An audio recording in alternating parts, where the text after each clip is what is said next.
नमस्कार दोस्तों, जय हिंद जय भारत। मैं हूँ CL Saini, CD RK Saini B Ed classes में आप सभी का हार्दिक स्वागत है, अभिनंदन है। दोस्तों, हमारे इस चैनल की इस हेल्पलाइन नंबर पर आप द्वारा जो भी साइको के टॉपिक हमें सेंड किए जाते हैं उन्हें हम ऑनलाइन समझाने का प्रयास करते हैं। दोस्तों, आज की लाइव क्लास के अंतर्गत हम आपको नेचर ऑफ लर्निंग, अधिगम की प्रकृति, सीखने की प्रकृति, इस टॉपिक के बारे में आपसे चर्चा करेंगे। तो दोस्तों, आप सब बने रहें हमारे साथ, हमारे इस चैनल के साथ। और दोस्तों, यदि आप हमारे इस चैनल पर पहली बार आए हैं तो हमारे इस चैनल को सब्सक्राइब करें और पास ही बने बेल आइकन के बटन को जरूर दबावें, जिससे हमारे द्वारा जब भी कोई न्यू वीडियो अपलोड किया जाता है या लाइव क्लास लाई जाती है तो उनके नोटिफिकेशन आपको मिल सके। और दोस्तों, आप अच्छा अधिगम करते हुए आप परीक्षा की अच्छी तैयारी कर सको। दोस्तों जी, ये टॉपिक है अधिगम की प्रकृति। ये आपकी सभी प्रकार की प्रतियोगिता परीक्षाओं के लिए अति महत्वपूर्ण है, इसलिए आप इस टॉपिक को अच्छे से तैयार कर ले। अधिगम एक मनोवैज्ञानिक प्रक्रिया होती है जो परिवार, विद्यालय और समाज में संचालित एवं संपादित की जाती है। दोस्तों, अधिगम के बारे में हमने पूर्व क्लासों में आपको बताया है कि अधिगम क्या होता है, अधिगम का क्या अर्थ है, अधिगम की क्या परिभाषाएं हैं, क्या अवधारणा है। तो दोस्तों, यहाँ पर जो अधिगम होता है इसको एक मनोवैज्ञानिक प्रक्रिया माना जाता है जो हमें अपने परिवार में, अपने विद्यालय में और समाज में संपादित करते हैं। और परिवार, विद्यालय और समाज के अंतर्गत हम आजीवन यानी कि जन्म से लेकर मृत्यु पर्यंत तक अधिगम करते रहते हैं और अपना विकास करते रहते हैं। अधिगम की इस प्रक्रिया द्वारा व्यक्ति के व्यवहार में परिवर्तन आता है। दोस्तों, जो अधिगम होता है, जो सीखना होता है, उसके द्वारा प्रत्येक व्यक्ति के, प्रत्येक बालक में जो उसका व्यवहार होता है उस व्यवहार में परिवर्तन आता है। और व्यवहार में परिवर्तन आने से वो सीखता है और सीखे हुए ज्ञान का वो अपने भविष्य निर्माण में, अपने लक्ष्यों की प्राप्ति में करता है। विभिन्न विद्वानों ने अधिगम की प्रकृति को विभिन्न प्रकार से व्यक्त किया है। और दोस्तों, इस क्लास में हम आपको अधिगम की प्रकृति के बारे में ही बताएंगे। तो यहाँ पर कुछ महत्वपूर्ण बिंदु हैं जिनके माध्यम से हम अधिगम की प्रकृति को अच्छी तरह स्पष्ट कर पाएंगे। दोस्तों, आपकी प्रतियोगिता परीक्षाओं में ये अधिगम की प्रकृति से रिलेटेड जो प्रश्न आता है ये कूट के रूप में आता है। देखिए, यहाँ पर पहली प्रकृति है अधिगम एक सार्वभौमिक प्रक्रिया है। दोस्तों, यहाँ पर अधिगम में सभी की भूमिका होती है। देखिए, अधिगम अपने परिवार से भी होता है, विद्यालय से भी होता है और समाज से भी होता है। दोस्तों, परिवार, विद्यालय और समाज में अनेक घटक होते हैं जिनके माध्यम से बालक बालिका अधिगम करते हैं और अधिगम करते हुए विभिन्न प्रकार की वस्तुओं के माध्यम से विभिन्न प्रकार का अनुभव प्राप्त करते हैं और अपने आप में एक सशक्त व्यक्ति, समाज का जिम्मेदार नागरिक हम बनते हैं। अधिगम एक मानसिक प्रक्रिया है। दोस्तों, जो अधिगम होता है ये मानसिक प्रक्रिया माना जाता है। दोस्तों, हमें जब हमारा मानसिक स्वास्थ्य अच्छा होगा, हमें किसी भी विषय वस्तु के बारे में मानसिक रूप से सक्रिय होंगे, स्वस्थ होंगे, तभी हम अच्छा अधिगम कर सकते हैं। तो दोस्तों, यहाँ पर जो भी हम अधिगम करते हैं ये हम मानसिक क्रियाओं के माध्यम से करते हैं, इसलिए यहाँ पर अधिगम को एक मानसिक प्रक्रिया माना गया है। इसी तरह दोस्तों, अधिगम मानव की एक प्रवृत्ति होती है। दोस्तों, यदि मानव में अधिगम अर्थात सीखने की प्रवृत्ति नहीं होगी तो जीवन में कुछ नहीं कर सकता, जीवन जीने की कामना नहीं कर सकता, ना तो वो अपना विकास कर सकता है और ना ही परिवार का पालन पोषण कर सकता है और इस भारतीय समाज में जी सकता है। तो यहाँ पर अधिगम को एक मानव की एक प्रवृत्ति माना गया है और उस प्रवृत्ति के तहत वो अधिगम करता है, अधिगम करता हुआ अपना विकास करता है। इसके बाद नेक्स्ट प्रकृति है, अधिगम एक सामाजिक प्रक्रिया है। दोस्तों जो अधिगम होता है, जो सीखना होता है, ये हम समाज के अंतर्गत करते हैं। दोस्तों मान लीजिए हमारा भारतीय समाज है, इस भारतीय समाज में हम कई प्रकार का ज्ञान अर्जित करते हैं, कई प्रकार के अनुभव हमें मिलते हैं। तो ये सब होता है सामाजिक प्रक्रिया के अंतर्गत। तो यहाँ पर अधिगम को एक सामाजिक प्रक्रिया इसीलिए माना गया है कि जो बालक होता है, ये बालक समाज में जन्म लेता है और समाज के अंतर्गत ही अपना विकास करता है, वो संज्ञान लेता है, समझता है और संसार की जो भी वस्तुएं हैं इनके बारे में भी वो समाज के अंतर्गत ही यहाँ पर उसको ज्ञान प्राप्त होता है। दोस्तों हम विद्यालय में पढ़ने के लिए जाते हैं, तो विद्यालय भी एक समाज का अंग होता है, जहां पर जो सामाजिक प्राणी अर्थात जो शिक्षक होता है वो छात्र छात्राओं का एक जिम्मेदार नागरिक बनाने के साथ साथ सामाजिक प्राणी बनाने हेतु भी प्रयास करता है और वह शिक्षण के माध्यम से सभी छात्र छात्राओं को आगे बढ़ाने का प्रयास करता है। अधिगम विकास की एक सतत प्रक्रिया है। दोस्तों जो अधिगम होता है ये विकास की एक सतत प्रक्रिया माना गया है। दोस्तों मैंने आपको बताया था कि अधिगम आजीवन प्रक्रिया है, हम जन्म से लेकर मृत्यु पर्यंत तक अधिगम करते रहते हैं और दोस्तों जीवन में हम प्रत्येक अपना कदम बढ़ाते हैं, वहीं पर हमारा अधिगम होता है, यानी हम कुछ न कुछ सीखते हैं। इसलिए यहाँ पर अधिगम एक सतत यानी कि लगातार प्रतिदिन का कार्य माना गया है। दोस्तों आप सब जानते हैं संसार का ऐसा कोई सा प्राणी नहीं है जो सुबह उठने से लेकर शाम को सोने तक कुछ न कुछ कार्य ना करता हो। दोस्तों कुछ न कुछ कार्य हमें करना ही होता है और उन कार्यों से हम कई प्रकार का अधिगम, कई प्रकार से हम सीखते हैं और उनसे हमारा व्यवहार परिवर्तन होता है। और दोस्तों व्यवहार परिवर्तन होने से क्या होता है, हम ज्ञान की प्राप्ति करते हैं, उन वस्तुओं के बारे में संज्ञान लेते हैं, समझते हैं। इसी तरह दोस्तों जो अधिगम होता है, ये अधिगम की प्रक्रिया जन्म से लेकर मृत्यु पर्यंत तक चलती रहती है। संसार के प्रत्येक मानव का जब जन्म होता है तो वहीं से यानी कि जन्म उपरांत ही अधिगम की प्रक्रिया प्रारंभ हो जाती है। बालक हो या व्यक्ति हो या वृद्ध हो, सभी जीवन भर जन्म से लेकर मृत्यु पर्यंत तक अधिगम करते रहते हैं। इसी तरह दोस्तों अधिगम एक विवेकपूर्ण क्रिया है।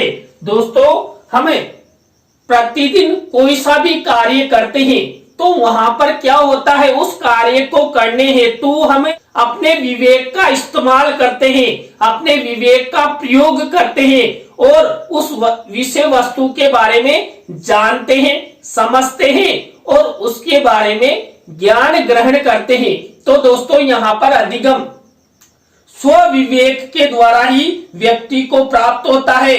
दोस्तों व्यक्ति अपना स्व विवेक यदि अच्छे कार्यों में करेगा, सकारात्मक कार्यों में करेगा, तो उसे अधिक से अधिक ज्ञान की प्राप्ति होगी और स्व विवेक से किया गया कार्य सफलता की ओर जरूर जाएगा। इसी तरह दोस्तों अधिगम एक उद्देश्य पूर्ण प्रक्रिया है।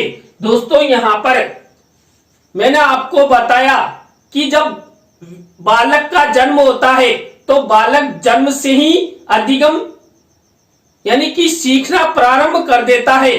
तो दोस्तों हम जब समाज में जब हमारा जन्म होता है और जन्म के उपरांत हमारी जो जो उम्र बढ़ती है तो हम समाज के जिम्मेदार नागरिक बनते हैं और समाज में हमारी कई जिम्मेदारियां हो जाती है, जैसे परिवार का पालन पोषण है और समाज में जो प्राचीन रूढ़ियां हैं, परंपराएं हैं, उनको खात्मा करना और शिक्षा प्राप्ति करते हुए आगे बढ़ना। तो दोस्तों यहाँ पर जो मनुष्य होता है, इस मनुष्य को अनेक क्रियाएं करनी होती है और उन क्रियाओं के कुछ न कुछ उद्देश्य होते हैं और उन्हीं उद्देश्यों को पूरा करने हेतु व्यक्ति अधिगम करता है, सीखता है। दोस्तों यहाँ पर उद्देश्य होंगे तभी हम उन उद्देश्यों की पूर्ति हेतु हम कार्य करेंगे और कार्य करेंगे तो अधिगम होगा और अधिगम होगा तो हम अपने लक्ष्यों की ओर, अपने उद्देश्यों की ओर आगे बढ़ेंगे और एक दिन अधिगम करते हुए दोस्तों हम क्या करेंगे, अपने उद्देश्य, अपने लक्ष्यों को प्राप्त कर लेंगे। अधिगम एक सक्रिय प्रक्रिया होती है जिसके अंतर्गत मानव अधिक से अधिक अधिगम करता है। दोस्तों जो व्यक्ति जितना सक्रिय रहेगा, तत्पर रहेगा, अभ्यास कार्य करेगा, वह व्यक्ति उतना ही अच्छा अधिगम करेगा। अब दोस्तों आपने देखा होगा कई चंचल बच्चे होते हैं, प्रतिभाशाली बच्चे होते हैं जो हर काम में एक्टिव रहते हैं। तो यहाँ पर एक्टिव रहने से ही हम अच्छा अधिगम कर पाते हैं। इसलिए अधिगम को क्या माना गया है, एक सक्रिय प्रक्रिया माना गया है और सक्रियता के द्वारा, तत्परता के द्वारा ही दोस्तों हमें अच्छा अधिगम कर सकते हैं। इसी तरह दोस्तों अधिगम का अपना स्वरूप होता है। दोस्तों अधिगम का अपना स्वरूप होता है, क्यों? क्योंकि हम जब सुबह उठते हैं वहीं से हमारा अधिगम यानी कि सीखना शुरू हो जाता है। तो स्पष्ट रूप से दिखाई देता है कि वास्तव में किसी बालक, किसी व्यक्ति को अधिगम हो रहा है, उसका व्यवहार परिवर्तन हो रहा है। तो इस संसार में अधिगम का एक स्वरूप है जिसके माध्यम से संसार का प्रत्येक बालक, प्रत्येक बालिका, प्रत्येक व्यक्ति अधिगम करता है और अधिगम करता हुआ ज्ञान की प्राप्ति करता है। इसी तरह दोस्तों नेक्स्ट प्रकृति है अधिगम व्यवहार परिवर्तन की एक क्रिया है। दोस्तों अधिगम को व्यवहार परिवर्तन की क्रिया माना है। दोस्तों हमें जब अधिगम कर लेते हैं किसी विषय वस्तु के बारे में या शिक्षा के बारे में अच्छी तरह ज्ञान प्राप्त कर लेते हैं तो हमें समझ विकसित हो जाती है, संज्ञान हो जाता है और वही संज्ञान क्या है, हमारा अधिगम है। हमें समझ विकसित हो जाती है जिससे क्या होता है, जिससे दोस्तों हमारे व्यवहार का परिवर्तन होता है। दोस्तों आपने देखा होगा जब हम बाल्यावस्था में होते हैं तो उस समय हमारा व्यवहार अलग होता है। जब हम किशोर अवस्था में आते हैं तो हमारा व्यवहार परिवर्तन हो जाता है और दोस्तों जब हम युवा अवस्था या प्रौढ़ावस्था में पहुंचते हैं तो हमारे अनुभव और बढ़ जाते हैं, जिससे क्या होता है, हमारा जो व्यवहार होता है वो अलग तरीके का समाज में दिखाई देने लग जाता है। दोस्तों छात्र जीवन में तो हम छात्र जैसा जीवन जीते हैं, लेकिन हमें युवा अवस्था या प्रौढ़ावस्था में चले जाते हैं तो वहां पर हमारी शादी हो जाती है, हमारे बच्चे हो जाते हैं, हमारी एक फैमिली होती है। तो उस फैमिली में हमें किस तरह रहना है, किससे किस तरह बात करनी है, हमारे रिश्तेदारी किस तरह निभानी है, तो इन सब के बारे में दोस्तों हमें अधिगम होता है। तो यहाँ पर दोस्तों अधिगम के द्वारा व्यवहार परिवर्तन होता है, इसलिए यहाँ पर अधिगम को एक व्यवहार परिवर्तन की क्रिया माना गया है। इसी तरह दोस्तों अधिगम प्रक्रिया तथा परिणाम दोनों है। दोस्तों यहाँ पर जब हम अधिगम करते हैं तो कुछ न कुछ क्रिया अपनाते हैं और दोस्तों आप सब जानते हैं और मैंने भी आपको कई बार बताया है, हम इस संसार में जो भी अधिगम करते हैं, जो भी सीखते हैं, ये करके सीखते हैं। करके सीखने से तात्पर्य लर्निंग बाय डूइंग, यानी कि सीखने के लिए हमें कुछ न कुछ क्रिया करनी पड़ेगी।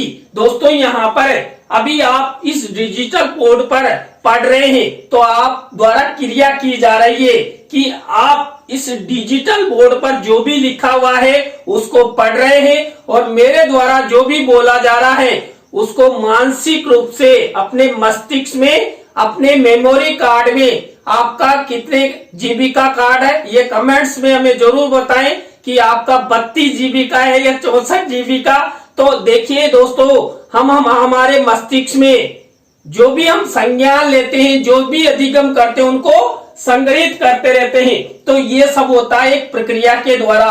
और दोस्तों जो अधिगम की प्रक्रिया हमारे द्वारा संचालित की जाती है उससे क्या होता है, हम अधिगम करते हैं यानी कि ज्ञान की प्राप्ति होती है। तो दोस्तों वो सीखा हुआ ज्ञान ही क्या है, परिणाम है।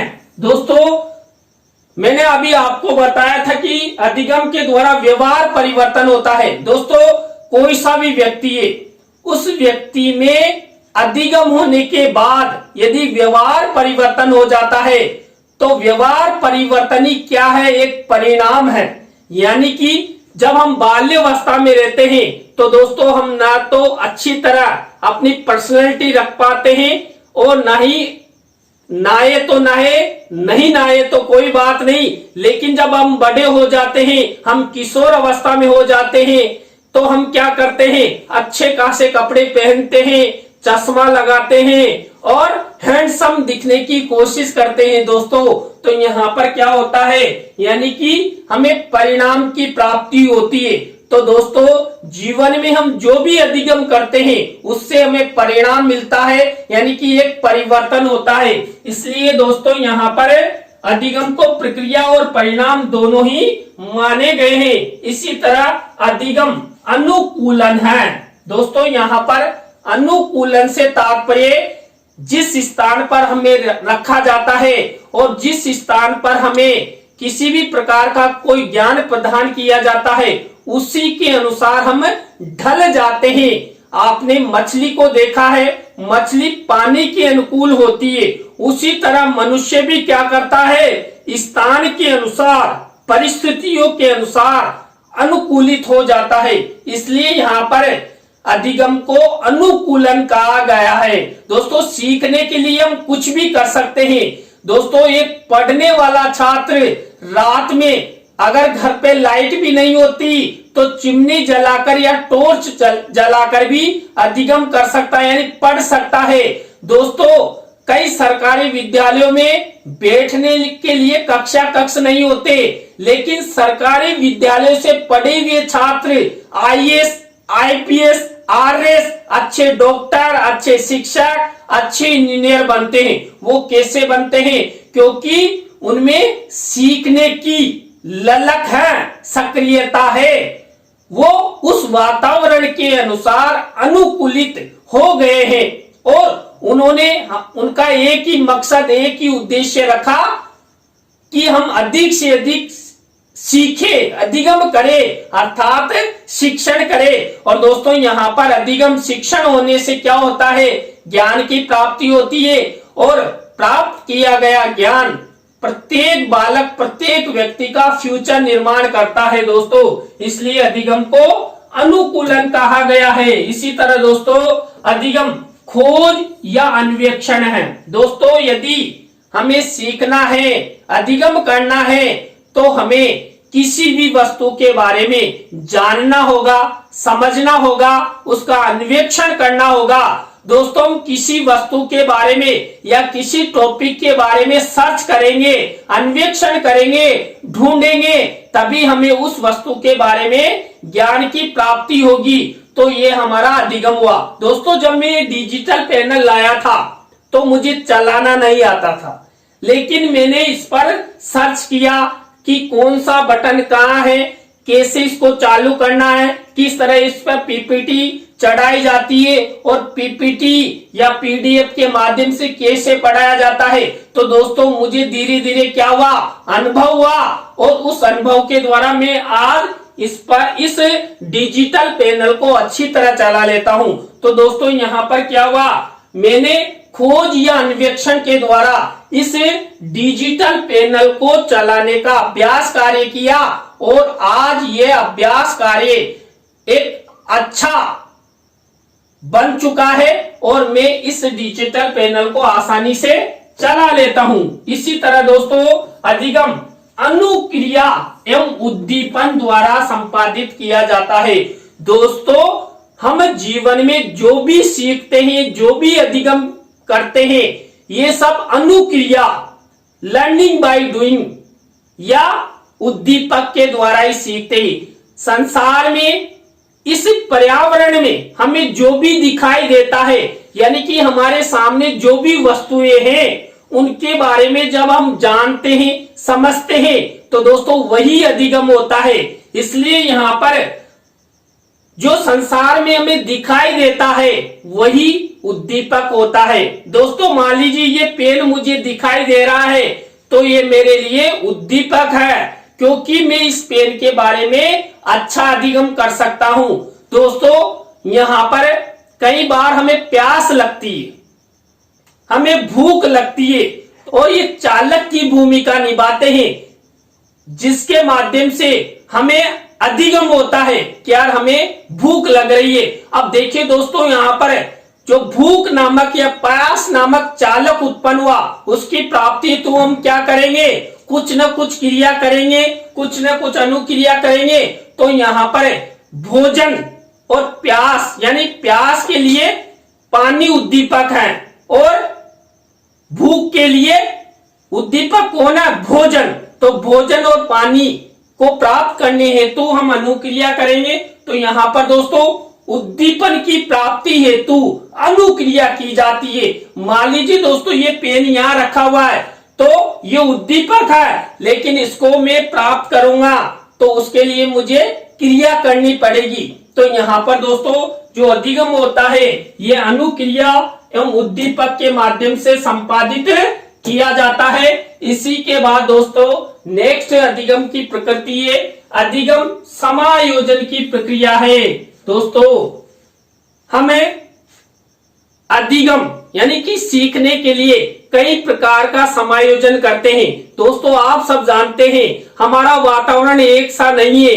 हम विद्यालय में जाते हैं तो विद्यालयों में पढ़ने के लिए 1 या 2 रूम होते हैं, लेकिन हमारे गुरुजी हमें पेड़ की छां के नीचे पढ़ा देते हैं। तो दोस्तों हम वहां के वातावरण के अनुकूल हुए, तो वहां के वातावरण में हमने क्या कर लिया, समायोजन कर लिया। दोस्तों मान लीजिए हमारे घर पर एसी है, हम पूरा दिन एसी में बैठे रहते हैं, लेकिन हम शिक्षा प्राप्ति के लिए विद्यालय में जाते हैं। तो दोस्तों सभी विद्यालयों में क्या नहीं होता, एसी नहीं होता है। तो हम वहां पर जाने के बाद क्या करते हैं, वहां का जो वातावरण है उस वातावरण के अनुसार अपने आप को समायोजित कर लेते हैं। दोस्तों हमारे घर पर एसी है, कूलर है, पंखे है, लेकिन हम किसी के यहाँ, अपने रिश्तेदार के यहाँ गए और वहां ना तो एसी है, ना पंखा है और ना ही लाइट है। तो फिर हम क्या करेंगे दोस्तों, हम रिश्तेदारी निभाने के लिए वहां पर गए हुए हैं, तो हमें उस वातावरण में समायोजन करना होगा। और वातावरण में समायोजन करना ही क्या है, अधिगम है। तो दोस्तों यहाँ पर अधिगम को समायोजन की प्रक्रिया माना गया है। इसी तरह दोस्तों अधिगम व्यक्ति के व्यवहार में स्थायी परिवर्तन की प्रक्रिया है। दोस्तों अधिगम के द्वारा जो भी हम सीखते हैं वो स्थायी होता है और फ्यूचर निर्माण में वो हमारा सहयोग करता है। इसलिए यहाँ पर अधिगम होता है वो व्यक्ति के व्यवहार में स्थायी परिवर्तन माने जाते हैं, यानी कि जिस व्यक्ति में जो भी परिवर्तन होंगे अधिगम के द्वारा वो स्थायी परिवर्तन माने जाएंगे, जो उसको जीवन भर साथ देते रहेंगे। इसी तरह दोस्तों अधिगम वातावरण के उत्तेजकों पर आधारित होता है। दोस्तों यहाँ पर हमारे वातावरण में जो हमें दिखाई देता है और उनके प्रति जो हम क्रियाएं अनुक्रियाएं करते हैं और उनको देखकर हमारे मन में उत्तेजना जागृत होती है कि हम इसके बारे में समझे, इसके बारे में जाने। तो यहाँ पर उत्तेजकों के माध्यम से दोस्तों हम अधिगम करते हैं। इसलिए यहाँ पर अधिगम को वातावरण के उत्तेजकों पर आधारित एक प्रक्रिया माना गया है। इसके बाद दोस्तों अधिगम व्यवहार का संगठन है। दोस्तों हम अधिगम करके सीख कर क्या करते हैं, हम में कई प्रकार का परिवर्तन कर लेते हैं। तो यहाँ पर हम में क्या होता है, एक से अधिक कई प्रकार के परिवर्तन होते हैं, जैसे बोलने से लेकर, लिखने से लेकर, रिश्तेदारी निभाने से लेकर, शिक्षा प्राप्त करने से संबंधित, शिक्षा प्रदान करने से संबंधित कई प्रकार का अधिगम हम करते हैं। तो यहाँ पर उस अधिगम के द्वारा हमारा कई प्रकार का व्यवहार परिवर्तन होता है और वहां पर एक व्यवहार परिवर्तन का एक संगठन बन जाता है। तो यहाँ पर अधिगम को हमें व्यवहार का संगठन मानते हैं। तो ये एक प्रकृति हुई। इसी तरह दोस्तों नेक्स्ट प्रकृति है अधिगम नवीन अनुभवों की एक व्यवस्था है। दोस्तों जीवन में जो भी हम अधिगम करते हैं उससे हमें नए नए अनुभव मिलते हैं और नए नए अनुभवों से ही दोस्तों हम और अधिक नया अधिगम करते हैं। हमारा जो पूर्व ज्ञान होता है उस पूर्व ज्ञान के द्वारा हमें नवीन अधिगम यानी नवीन अनुभव मिलते हैं और हम नया सीखते रहते हैं। तो दोस्तों आज की लाइव क्लास के अंतर्गत हमने आपको अधिगम की प्रकृति, नेचर ऑफ लर्निंग के बारे में आपको बताया। दोस्तों आज की लाइव क्लास आपको कैसी लगी कमेंट्स में हमें जरूर बताएं। अच्छी लगी हो तो लाइक करें, कमेंट्स करें और शेयर जरूर करें। दोस्तों आप सब इसी तरह हमारे चैनल का सपोर्ट बनाए रखें और दोस्तों आप भी चाहते हैं कि सैनी सर द्वारा हमारे साइको के टॉपिकों को ऑनलाइन समझाया जाए तो दोस्तों आप हमारे इस हेल्पलाइन नंबर पर हमसे जरूर कांटेक्ट करें। हम आपसे बातचीत करेंगे, तत्पश्चात आपके साइको के टॉपिकों को ऑनलाइन समझाने का प्रयास करेंगे। तो दोस्तों आज की लाइव क्लास में बस इतना ही। न्यू लाइव क्लास के साथ हम आपसे फिर मिलेंगे CDRK सैनी बीएड क्लासेस पर। जय हिंद, जय भारत, राम राम साहब।